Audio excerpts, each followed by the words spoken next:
আজি আমি 1 লাখ হিতাধিকাৰীলৈকে এই ধনৰ প্ৰথম কিস্তি 9000 টকা আমি বেংক ট্ৰান্সফাৰ যোগে প্ৰেৰণ। আজি এই মুহূৰ্তত অসমৰ প্ৰত্যেকটো জনসাধাৰণলৈ দিব ওলাইছো এটি ভাল খবৰ।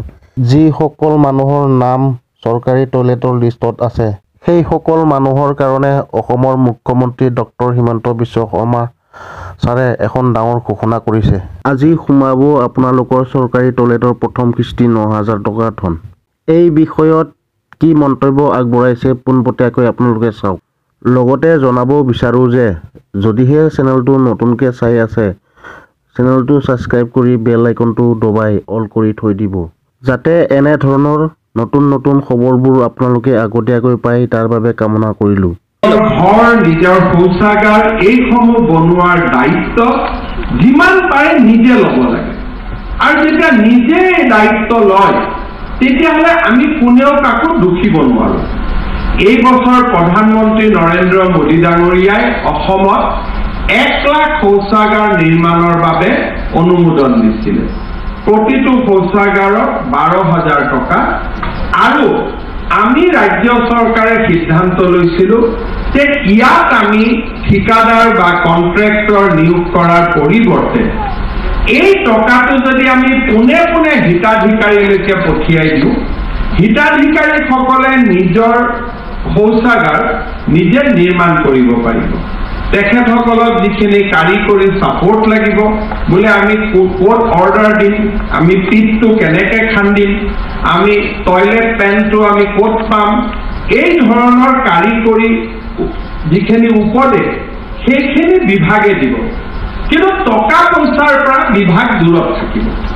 জনস্বাস্থ্য কাৰিকৰী মন্ত্ৰী জয়ন্ত মল্ল বৰুৱা ডাঙৰীয়াৰ নেতৃত্বত এক সুদূৰ প্ৰসাৰী সিদ্ধান্ত গ্ৰহণ কৰা হৈছিল, আৰু আজি আমি 1 লাখ হিতাধিকাৰীলৈকে এই ধনৰ প্ৰথম কিস্তি 9000 টকা আমি বেংক ট্ৰান্সফাৰ যোগে প্ৰেৰণ কৰিছোঁ।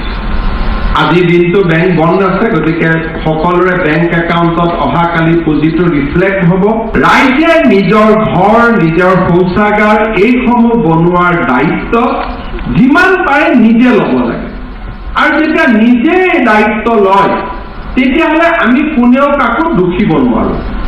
এই বছৰ প্ৰধানমন্ত্ৰী নৰেন্দ্ৰ মোদী ডাঙৰীয়াই অসমত 1 লাখ শৌচাগাৰ নিৰ্মাণৰ বাবে অনুমোদন দিছিলে।